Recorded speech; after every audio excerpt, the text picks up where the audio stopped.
I asked Lana Sleeper, a Choctaw leadership cultural development person, if it was okay for me to move the microphone. And the reason I'm saying this is it's a wonderful cultural lesson for those of you that aren't that familiar with Choctaw ways. She's not listening right now, that's good. I asked Lana if it would be okay for me to move the microphone to the center. Lana said, do whatever you like. I'm a Choctaw man. She's a Choctaw woman. We come from a very matrilineal culture.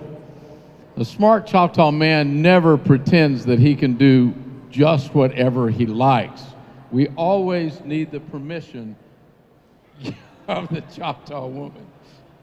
Even though she's not blood Choctaw, she's right. She makes her living Choctaw. Okay, so that was supposed to be a bit of Choctaw humor. Since that didn't work, we'll move on with the story. All right, nothing ventured, nothing gained. Long ago in the land of the Choctaws lived a boy with a most unusual name. His name, you see, was No Name. For in the old ways, you had to earn a name by being especially swift or especially cunning. Every morning, his father would wake him up and say, No Name, get up, go hunting, do something. How can I be proud of a son with no name?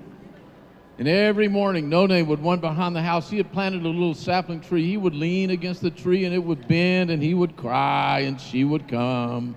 He was 5, and she was 4. Her name was Whispering Wind.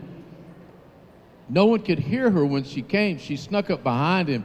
Even the sycamore leaves wouldn't crackle when she stepped upon them. He would be crying, and she would slip up behind him, and she would moisten her lips with her tongue. And then she would kiss him right on the earlobe, and he wouldn't even know she was, whoa, whoa, whoa. And he would look at her. She would always say the same thing, No Name, no name. I will always love you, even though you have no name. And he would say, yuck, love me, but leave me alone, little girl. And off he would run to the woods. But when he would think of her now, at least he would smile. And then he grew to be 10. Those of you who are 10, today we might call it Little League Father Syndrome. But back in the old days, it was more like stickball syndrome.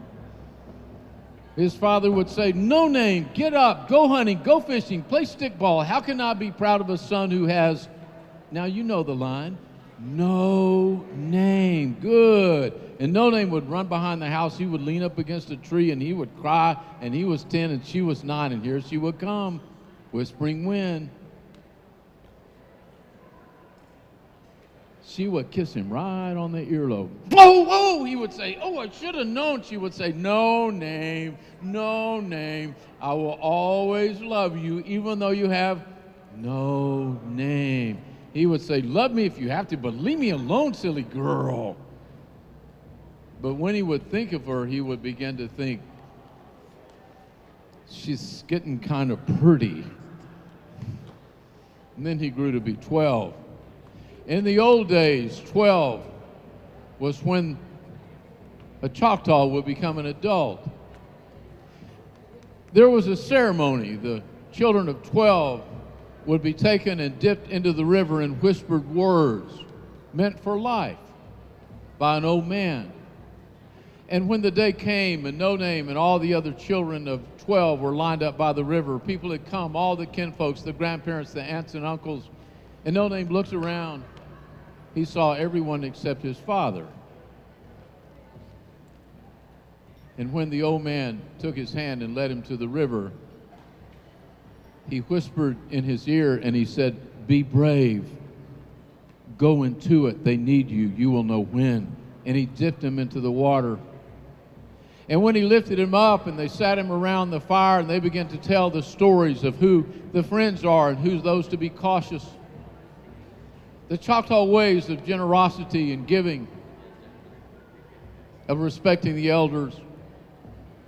And in the wee hours of morning when the celebration was over, his mother said, I'm going to stay with your aunt, my sister, at her site. You can go home, it's safe. And he walked by himself. He was feeling happy and elated, but he was feeling sad. His father was not there. And when he looked through the window at the house, he saw that there was a fire burning in the stone fireplace. And he was happy his father was sitting there.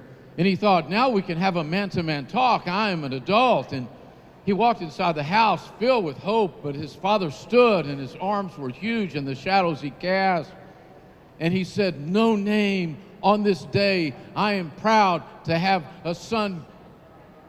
But something about saying the word proud and his son's name. He said, come here to me. And he put his palm in the boy's chest and he said, how could I be proud of a son with no name? And he shoved him hard. The boy flew out and hit the ground. And now he knew he was a man. It was not the tears rolling down his cheeks. It was a sobbing in his chest. He stood up and went to the tree. She was there. She had heard. Everyone had heard. She moistened her lips and she kissed him and she said, no name. I will always love you even though you have no name. He said, at least somebody does. But now when he walked away, she followed. And now for the first time, he heard her every step, and only he heard the leaves crackle beneath her feet. They sat on a rock by the river and watched the moon ripple. And then he grew to be 16. It was the time to become a warrior if war is declared. And the boy said, we can earn new and better names. We can be warriors. And the old people, they prayed for peace. They knew war brings death. And in this old story, the Creeks saw the dilemma. They came and began chopping wood far too close to Choctaw town, and scouts were sent out, and the scouts said, they don't have weapons. Maybe there's drought where they live. There's no wood. And the elders said, where the creeks come from is pine forest, more so than the swamp here. Keep an eye on them. But the young scouts fell asleep. And in this old story, the Creeks took their wood and they rolled it next to Choctaw homes, and they lit the fires and fled. When the Choctaws woke up, they made basket brigades to the river and put the fires out. No one was hurt, but several homes were damaged, and war was declared on the creek. They say the boys of 16, no name among them, they were taught the ways of war. They were taught how to use the weapons, and on the final day, before they left for battle, way ho hana hey ya hey lo hey ya hey ya, way ho hana hey ya hey lo hey ya hey ya, way ho hana hey ya hey lo hey ya hey ya, way ho hey yo. They moved to the war song and followed after the Creeks. It was an easy trail to follow. They followed them into Creek country in the limestone mountains of where Georgia is today. And the young people said, look at them, it's an easy trail to follow. They've gone into this cave. And the old people said, it may be a trap, but on this tragic day for Choctaws, the young had their will.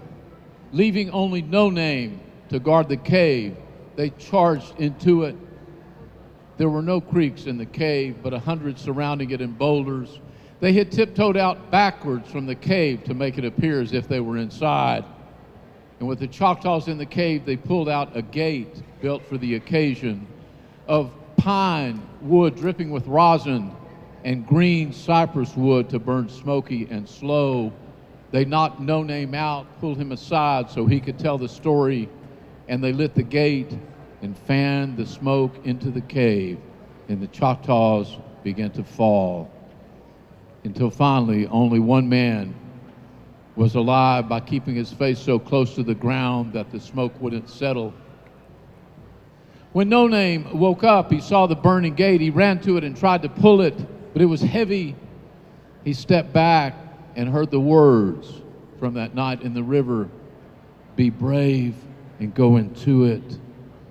He walked slowly to the gate and climbed it as if it were a ladder, and he rocked back and forth and back and forth.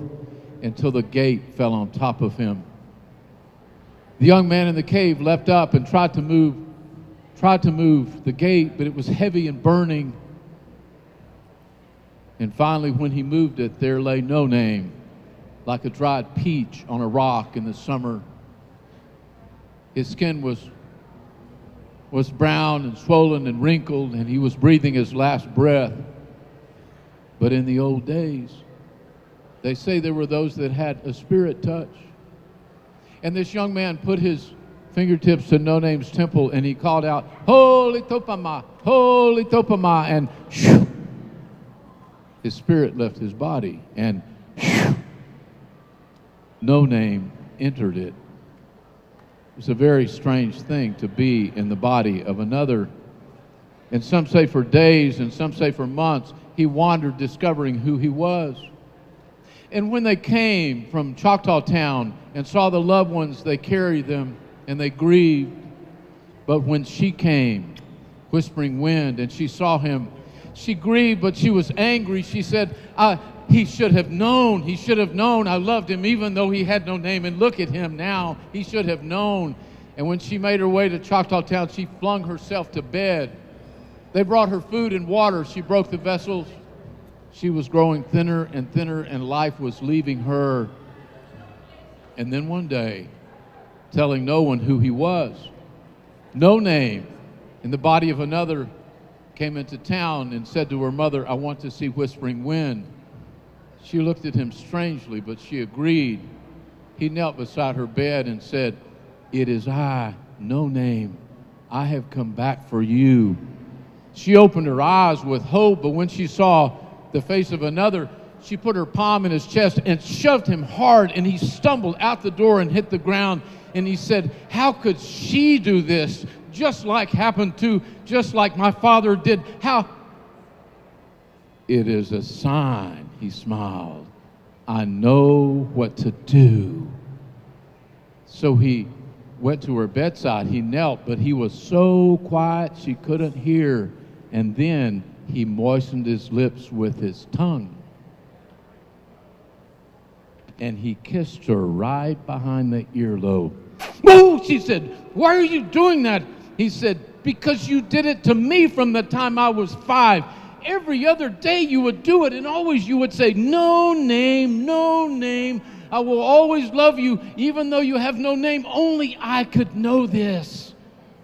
I have come back for you. Come back for me."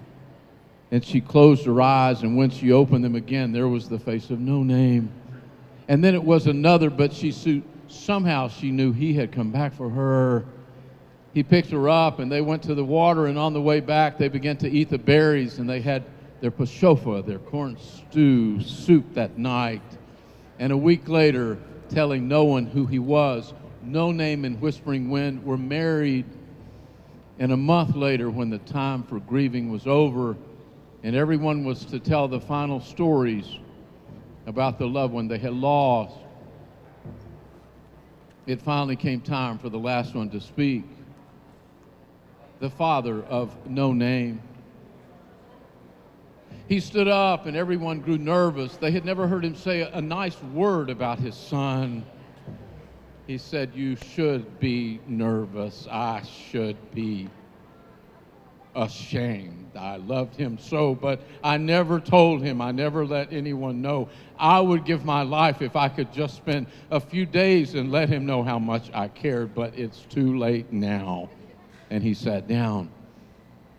And then it came time for the one who had returned to have his new name. And as the elders discussed, No Name stepped among them and said, "I want to choose my own name, please." They said, "This is not done," but someone said, "Let him do it. He's the only one to come back." And they nodded. And then he stood in front of everyone, his eyes cast out until he saw them all, and they rested on the eyes of his true father, who knew not who he was. And he said, "I choose for myself a strong name.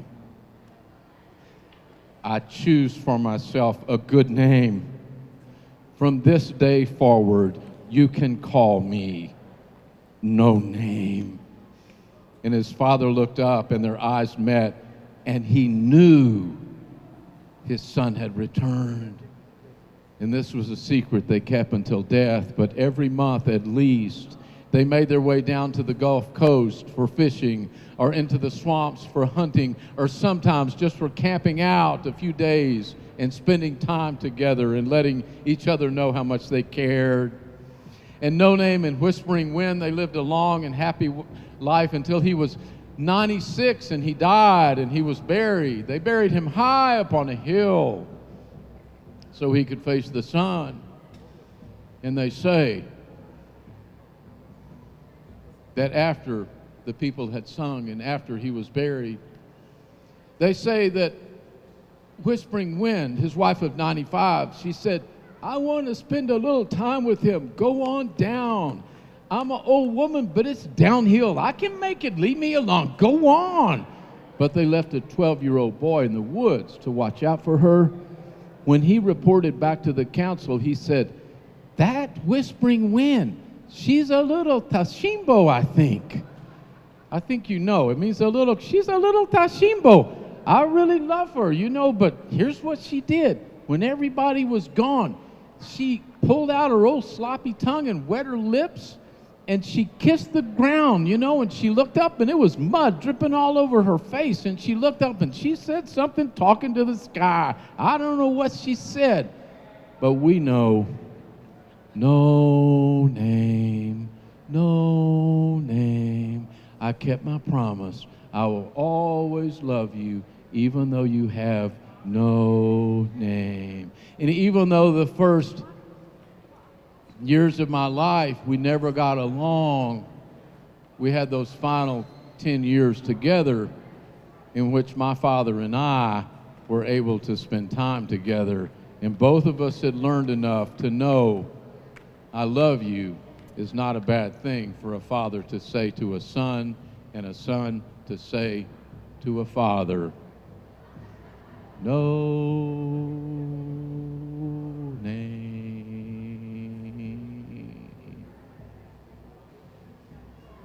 Forgiveness,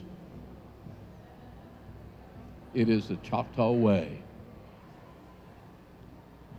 Yakoke. Thank you, folks. You're a wonderful audience.